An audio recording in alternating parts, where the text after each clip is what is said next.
So 3 years ಹಿಂದೆ ಒಂದು teaser release ಆಗುತ್ತೆ, ಸಿನಿಮಾ ಲೇಟ್ ಆಯಿತು ಅಂತ ಜನ ಮಾತಾಡ್ಕೊತಿದ್ದಾರೆ. ಯಾಕೆ ಲೇಟ್ ಆಯಿತು? ಸಿನಿಮಾ ಟೈಟಲ್ ಇದೆಯಲ್ಲ, ಎಲ್ಲರೂ ಕಾಲ ಎಳಿತದೆ ಕಾಲ ಅಂತ. ಸೊ ಹಂಗೆ ಆ ಸಿನಿಮಾ ಟೈಟಲ್ ಇಟ್ಟ ಮೇಲೆ ತುಂಬಾ ಕಾಲ ಎಳೆದಿದ್ದೇನೆ. ಓಕೆ, ಸಮಯ ಕೂಡ ಬರ್ತಿರ್ಲಿಲ್ಲ, ಒಬ್ರಿಗೊಬ್ರು ಮಾತಾಡ್ತಾರ. ಆದಷ್ಟು ಬೇಗ ನಂಗೆ ಗೊತ್ತಿರಂಗೆ 6 ತಿಂಗಳಿಗೆಲ್ಲ ಶೂಟಿಂಗ್ ಮುಗಿಸಿದ್ವಿ. 50 ದಿವಸದಲ್ಲೆಲ್ಲ ಶೂಟಿಂಗ್ ಮುಗಿದೋಯ್ತು.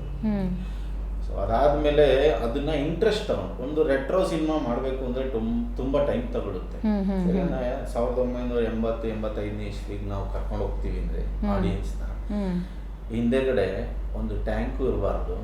ಇವಾಗಿಂದು ಇವಾಗ ಜನ ಎಲ್ಲಾನು ಅಬ್ಸರ್ವ್ ಮಾಡ್ತಾರೆ, ಎಲ್ಲ ಅಬ್ಸರ್ವ್ ಮಾಡಿ ನೋಟಿಸ್ ಮಾಡ್ತಾರೆ. ಇದು ಹಿಂಗಿದೆ, ಕ್ಯಾಮ್ರಾದಲ್ಲಿ ಅದು ಕಾಣಿಸುತ್ತೆ. ಎಕ್ಸಾಂಪಲ್ ಈಗ ಕಾಂತಾರ ಟೂನಲ್ಲೂ ಬಿಡ್ಲಿಲ್ಲ, ಕ್ಯಾಮ್ರಾ ಕಾಣಿಸ್ತಿದ್ರು ಅಂತ ಮಾಡ್ತಾರೆ.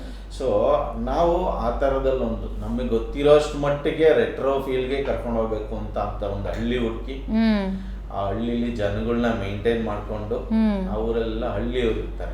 ಎಲ್ಲಿ ಮಾಡಿದ್ದೆ ಶೂಟ್ ಇದು? ಕನಕ್ಪುರ ಹತ್ರ ಕೆರಳಾಳ ಸಂದ್ರ ಅಂತ ಒಂದು ಹಳ್ಳಿ, 5 ಕಿಲೋಮೀಟರ್.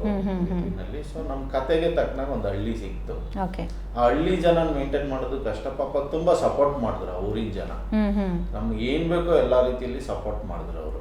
ಓಕೆ, ಸೊ ಇವಾಗ ಸ್ಟಾರ್ ಕಾಸ್ಟಿಂಗ್ ಅಂತ ಬಂದಾಗ ಮೇಯ್ನ್ ಆಗಿ ನೀವು ಹೇಳಿದ್ರಿ ಒಳ್ಳೆ ಕಲಾವಿದರನ್ನು ತೊಗೊಂಡಿದ್ದೀರಾ. ಇದರಲ್ಲಿ ಮುಖ್ಯವಾಗಿ ರಾಕೇಶ್ ಪೂಜಾರಿ ಅವರು ಆ್ಯಕ್ಟ್ ಮಾಡಿದ್ದಾರೆ, ಬಟ್ ಇವತ್ತು ಅವರಿಲ್ಲ. ಚಂದನಾಚ್ ಅವರು ಇದ್ದಾರೆ, ಮಂಜು ಪಾವಗಡ ಇದ್ದಾರೆ. ಸೊ ಕಾಮಿಡಿ ಅಂತ ಬಂದಾಗ ಇವ್ರನ್ನೇ ಸೆಲೆಕ್ಷನ್ ಮಾಡ್ಕೋಬೇಕು ಅಂತ ಯಾಕೆ ಅನಿಸ್ತು? ಸೊ ಅದಕ್ಕೆ ನಾವು ನಿರ್ಮಾಪಕರಾಗಿ ನಾವು ಅದಕ್ಕೆ ಕೈ ಹಾಕಲ್ಲ, ಅದಕ್ಕೆ ನಿರ್ದೇಶಕ ಅಂತ ಒಬ್ರು ಇರ್ತಾರೆ, ಸುಜಯ್ ಶಾಸ್ತ್ರಿ. ಸೊ ಅವರು ಡಿಸೈಡ್ ಮಾಡ್ತಾರೆ ಯಾವ ಪಾತ್ರಕ್ಕೆ ಯಾರು ಅಂತ. ಸೊ ಯಾಕಂದ್ರೆ ಅವ್ರ ಕೈಯಲ್ಲೇ ಇರುತ್ತೆ ಸಿನಿಮಾ. ಈಗ ಯಾಕೆ ಕೇಳಿದೆ ಅಂದರೆ, ಇವಾಗ ಪ್ರೊಡ್ಯೂಸರ್ ಆದವರು ಸ್ಟಾರ್ ಕಾಸ್ಟಿಂಗ್ ಮೇಲೂ ಸ್ವಲ್ಪ ಅವ್ರ ಇಂಟ್ರೆಸ್ಟ್ ಇರುತ್ತೆ. ಬಂಡವಾಳ ಹಾಕ್ತಾ ಇರೋರು ನೀವು ಇಂಟ್ರೆಸ್ಟ್ ತಗೋತೀವಿ. ಸೊ ಅವ್ರದ್ಗೆ ಮೇಯ್ನ್ ಆಗಿ ಬಿಟ್ಟಿರ್ತೀವಿ ಅದನ್ನ. ಸೊ ಅವರೇ ಒಂದು ಪ್ಲಾನ್ ಮಾಡ್ಕೊಂಡು ಬಂದು ನಮ್ಮ ಹತ್ರ ಇಂತಿಂತ ಪಾತ್ರಕ್ಕೆ ಅಂದ್ರೆ ನಮ್ಗೆ ಓಕೆ ಆಗುತ್ತೆ. ನಾವು ಅದರಲ್ಲಿ ಯಾವುದೇ ರೀತಿ ಇವ್ರು ಬೇಡ ಅವ್ರು ಬೇಡ ಅಂತ ಹೇಳ, ಆ ಪಾತ್ರಕ್ಕೆ ತಕ್ಕನಾಗಿ ಸೂಟ್ ಆಗ್ಬೇಕು. ಅದರಲ್ಲಿ ತುಂಬಾ ಜನ ಕಾಮಿಡಿಯನ್ಸೇ ಇದ್ದಾರೆ, ತುಂಬಾ ಇದು ಕಾಮಿಡಿ ಸಿನಿಮಾನೇ. ಸೊ ಫಸ್ಟು ಟೀಸರ್ ನೋಡಿದಾಗ ಅದರ ಮ್ಯೂಸಿಕ್ಕು, ಕಟ್ಟಿಂಗ್ಸು ಮತ್ತು ಪಂಚಿಂಗ್ ಡೈಲಾಗ್ಸ್ ನೋಡಿದಾಗ ಸಮಥಿಂಗ್ ಕ್ಯಾಚಿ ಆಗಿದೆ ಅಂತ ಅನಿಸುತ್ತೆ. ಆ್ಯಂಡ್ ಮೂವಿ ಸಿಕ್ಕಾಪಟ್ಟೆ ಎಂಟರ್ಟೈನಿಂಗ್ ಆಗಿದೆ ಅಂತ ಅನಿಸುತ್ತೆ. ಅಫ್ಕೋರ್ಸ್ ಕಾಮೆಂಟ್ ಸೆಕ್ಷನಲ್ಲಿ ಒಂದಷ್ಟು ಕಾಮೆಂಟ್ಸ್ಗಳನ್ನ ನೋಡಿದ್ವಿ. ಬೆಲ್ ಬಾಟಮ್ ರಿಷಬ್ ಶೆಟ್ಟಿ ಅವ್ರು ಮಾಡಿದ್ರಲ್ಲ, ಆ ಥರ ಸಿನಿಮಾ ಇದೆ, ಮತ್ತು ಒಳ್ಳೆ ಕಂಟೆಂಟ್ ಇದೆ, ಒಳ್ಳೆ ಕಲಾವಿದರನ್ನ ಆಯ್ಕೆ ಮಾಡ್ಕೊಂಡಿದ್ದೀರಾ, ಸಿನಿಮಾ ಚೆನ್ನಾಗಿದೆ ಅನಿಸುತ್ತೆ ಅನ್ನುವಂಥ ಒಂದಷ್ಟು ಒಳ್ಳೆ ಕಾಂಪ್ಲಿಮೆಂಟ್ಸ್ ಬಂದಿದೆ. ಸೊ ನಿಮಗೆ ಸಿನಿಮಾ ಗೆಲ್ಲುತ್ತೆ ಅನ್ಸುತ್ತಾ? ಅದು ಜನಗಳು ಡಿಸೈಡ್ ಮಾಡಬೇಕು ಗೆಲ್ಲುತ್ತೆ ಅನ್ನೋದು. ಈಗ ನಮಗೆ ನಾವು ನೋಡಿದ್ರೆ ಸಿನಿಮಾ ನಮಗೆ ಚೆನ್ನಾಗಿ ಕಾಣುತ್ತೆ. ಸೊ ಜನಗಳಿಗೆ ಚೆನ್ನಾಗಿ ಕಾಣಿಸ್ಬೇಕು. ನಮ್ಮ ಎಫೋರ್ಟು, ನಮ್ದೇನು ನಾವು ಹಾಕಿರ್ತೀವಿ, ತುಂಬಾ ಜನದ ಎಫೋರ್ಟ್ ಇರುತ್ತೆ. ಒಂದು ಸಿನಿಮಾ ಆಗ್ಬೇಕು ಅಂದ್ರೆ ಫಸ್ಟ್ ಇಂದ ಕೊನೆವರೆಗೂ ತುಂಬಾ ಜನದ್ದು ಶ್ರಮ ಇರುತ್ತೆ. ಅದ್ರಲ್ಲಿ ಪ್ರೊಡ್ಯೂಸರ್ದು ಜಾಸ್ತಿ. ಪ್ರೊಡ್ಯೂಸರ್ ಕೇಳಿದ್ದೆಲ್ಲ ಕೊಟ್ಟಿದ್ದಾರೆ, ಎಲ್ಲ ಕಾಂಪ್ರಮೈಸ್ ಮಾಡ್ಕೊಂಡಿದ್ದೀರಾ? ಕಾಂಪ್ರಮೈಸ್ ಆಗಬಾರ್ದು.